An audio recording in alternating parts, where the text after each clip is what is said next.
നമസ്കാരം.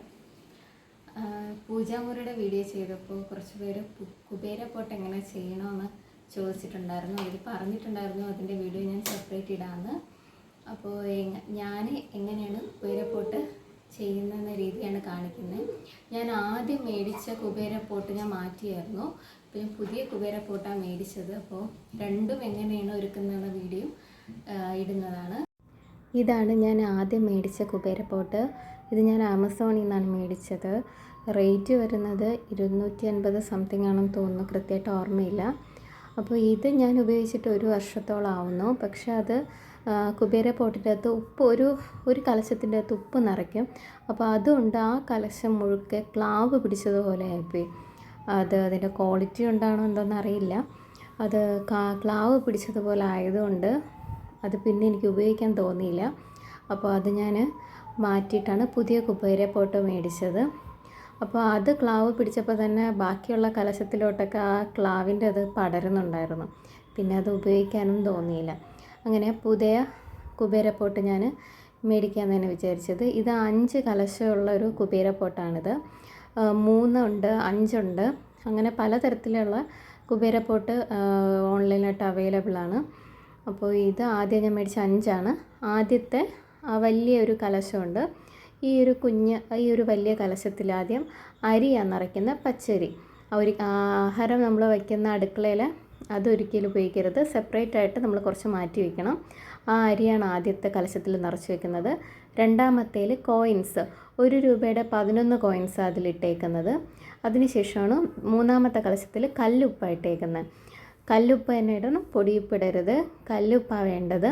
അപ്പോൾ കല്ലുപ്പിട്ടതിന് ശേഷം കണ്ട ആ കലശം മുഴുക്കെ ക്ലാവ് പോലെ ആയിപ്പോയി. പിന്നെ അത് എന്താ പേപ്പറൊക്കെ വെച്ചിട്ട് ചിലപ്പോൾ ഇങ്ങനെ ആവത്തില്ലായിരിക്കും. പക്ഷെ എനിക്കറിയില്ലായിരുന്നു. അങ്ങനെ ആ ഉപ്പിട്ടതിന് ശേഷമാണ് ഇതിങ്ങനെ കലശം മുഴുക്കെ ഈ ഒരു ക്ലാവ് പിടിച്ചതുപോലെ ആയിപ്പോയി. അതുകൊണ്ടാണ് പിന്നെ ഞാനത് മാറ്റിയതും. പിന്നെ 4ാമത്തെ കലശത്തിൽ സാമ്പാറിലൊക്കെ ഇരുന്ന് പരിപ്പുണ്ടല്ലോ, ആ പരിപ്പാണ് 4ാമത്തെ കലശത്തിലിടുന്നത്. 5ാമത്തെ കലശത്തിൽ ഏലക്കയും ഗ്രാമ്പുമാണ് ഇട്ടേക്കുന്നത്. ഇത് രണ്ടും മഹാലക്ഷ്മിക്ക് ഏറ്റവും ഇഷ്ടപ്പെട്ട കാര്യങ്ങളാണ്. അപ്പോൾ ഇത് ഒരു മണത്തിനും ഒക്കെ വേണ്ടിയിട്ട് ഇതിടും. അപ്പോൾ ഓരോ കലശത്തിൽ ഓരോ കാര്യങ്ങൾ നിറയ്ക്കുക: അരി, ഉപ്പ്, പരിപ്പ്, കോയിന്, ഏലക്കയും ഗ്രാമ്പും. അങ്ങനെ ഓരോ കലശത്തിൽ നിറച്ചതിന് ശേഷം ഓരോന്നും ഇതേപോലെ ഓരോന്നിൻ്റെ മുകളിലായിട്ട് കലശം ഇങ്ങനെ വയ്ക്കുക. വച്ചതിന് ശേഷം ഓരോ ഇതിനും ചന്ദനവും കുങ്കുമവും കൊണ്ട് പൊട്ട് തൊടുക. ചന്ദനവും കുങ്കുമവും ഈ 5 കലശത്തിലും ചന്ദനവും കുങ്കുമവും കൊണ്ട് പൊട്ട് തൊട്ടതിന് ശേഷം ഭഗവാന്റെ അടുത്തോട്ട്, ഭഗവാന്റെ ഫോട്ടോയിൽ മുമ്പിൽ വിളക്ക് കത്തിക്കുമല്ലോ, അപ്പോൾ അവിടെ ഭഗവാന്റെ ഫോട്ടോയുടെ മുമ്പിൽ ഇത് വയ്ക്കാം. ഇതാണ് ഞാൻ പുതുതായിട്ട് മേടിച്ച കുബേരപ്പോട്ട്. ഇത് ഞാൻ ആമസോണിൽ തന്നെയാണ് മേടിച്ചത്.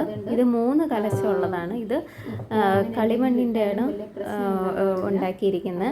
അതുകൊണ്ട് ഉപ്പിട്ടാലും വലിയ പ്രശ്നം കാണില്ല എന്ന് വിചാരിക്കുന്നു. അപ്പോൾ ഇതാണ് ഞാൻ 3 കലശത്തിനത് മേടിച്ചത്. കാരണം പൂജാമുറിയും കുഞ്ഞായതുകൊണ്ട് 3 കലശത്തിൻ്റെതാണ് മേടിച്ചത്. 5 കലശമുണ്ട്. ഞാനിപ്പോൾ 3 കലശത്തിൻ്റെ മേടിച്ചത്. അതിൽ കുറച്ച് ഡിസൈൻസും കാര്യങ്ങളും ഒക്കെ അവർ തന്നെ ചെയ്ത് വെച്ചിട്ടുണ്ട്. കാണാനും നല്ല ഭംഗിയായിട്ടോ കുബേരപ്പോട്ട്. നല്ല 3 തട്ടുള്ളതാണ്, കാണാൻ നല്ല രസമുണ്ട്. അങ്ങനെ ഇതെങ്ങനെ നിറയ്ക്കുന്നത് കാണിച്ചു തരാം. ഞാനിതിപ്പം 1ാമത്തെ വലിയ കുടത്തിൽ ഞാൻ പച്ചരി അത് നമ്മുടെ 2 കൈയിലും നിറച്ച് എടുക്കുക. ഭഗവാന്റെ ഫോട്ടോയിൽ മുമ്പിൽ വിളക്ക് കത്തിച്ചതിന് ശേഷം കൈ നിറച്ചും പച്ചരി എടുത്തതിന് ശേഷം ആ കലശത്തിൽ നിറയെ ആ പച്ചരി ഇടുക കേട്ടോ. ആ ഒരു കലശം ഒന്ന് നിറയണം. ആ ഒരു അവിടെ വരെ ആ പച്ചരി ആ കലശത്തിൽ നിറയ്ക്കാൻ ശ്രമിക്കുക. ഒരുപാട് നിറയരുതെങ്കിൽ അടുത്ത തട്ട് വയ്ക്കാൻ പ്രയാസമായിരിക്കും. അത് ഒന്ന് നോക്കിയിട്ട് വേണം നിറയ്ക്കാനായിട്ട്. അങ്ങനെ ആ ഒരു 1/4 ഭാഗത്തോളം ആ ഒരു പച്ചരി നിറച്ചിട്ടുണ്ട്. അതിന് ശേഷമാണ് 2ാമത്തെ കലശത്തിൽ ഞാൻ ഉപ്പായിടുന്നത്. ഉപ്പ് ഉപ്പ് വേണം ഇടാൻ, ചിലർക്ക് പരിപ്പിടാം, എന്ത് വേണം ഇടാം. അപ്പോൾ 3 കലശം ആയതുകൊണ്ട് 3 മതിയല്ലോ. മറ്റേത് 5 കലശം കൊണ്ട് 5 ഐറ്റംസ് ഇട്ടു. അപ്പോൾ 3 കലശമുണ്ട്. രണ്ടാമത്തേൽ ഞാൻ ഉപ്പായിട്ടത്, കാരണം മഹാലക്ഷ്മിക്ക് ഉപ്പും ഒരു ഇഷ്ടമുള്ളൊരു കാര്യമാണ്. അപ്പോൾ കല്ലുപ്പാണ് ദേവിക്ക് ഇഷ്ടം, അതുകൊണ്ട് പിന്നെ ഞാൻ കല്ലുപ്പ് തന്നെ ഇട്ടു. കല്ലുപ്പും അതേപോലെ നമ്മൾ 2 കയ്യിൽ നിറച്ച് വേണം ആ കല്ലുപ്പിടാനായിട്ട്. അത് കഴിഞ്ഞിട്ട് 3-മത്തെ കലശവും വെച്ചു. 3-മത്തെ കലശത്തിൽ കോയിൻസാണ് ഇടുന്നത്. ആ കോയിൻസ് എന്ന് പറയുന്നത് എത്ര രൂപ വേണമെങ്കിലും ഇടാം. കോയിൻസ് നമുക്ക് ആ നിറയുന്ന പോലെ, പോട്ട് നിറയുന്ന വരെയും ആ കോയിൻസ്, 1 രൂപ കോയിൻസ് നമുക്ക് നിറച്ചും ആ കുടത്തിലിടാം. അങ്ങനെ കോയിൻസും ഇട്ടു. അങ്ങനെ കുബേര പോട്ടിൽ 3 പോട്ടിലും സാധനങ്ങൾ നിറച്ചിട്ടുണ്ട്. അതിനുശേഷം ഒരു മൂടിയുണ്ട്, അത് അടച്ച് വയ്ക്കുക.